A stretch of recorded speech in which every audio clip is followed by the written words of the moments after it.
Next up, speed and agility, Fred. I want you to run so fast that you're just a handsome blur with great hair. Ready, go!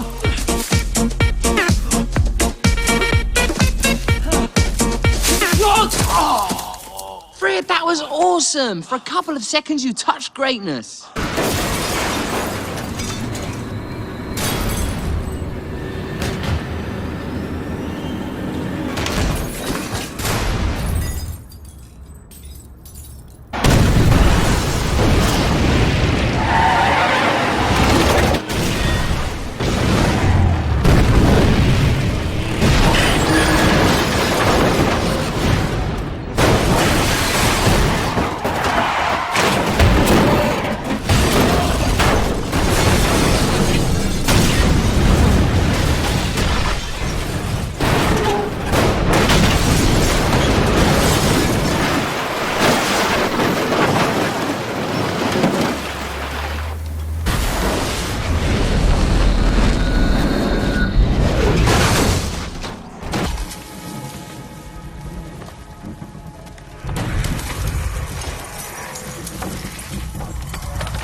So I'll stay here and keep him quiet while you go.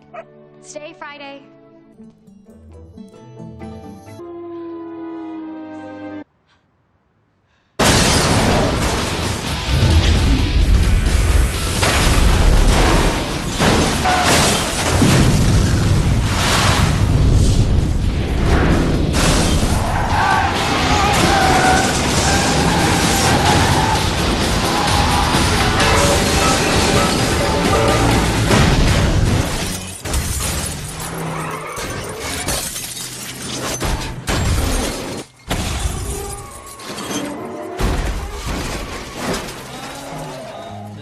Someone's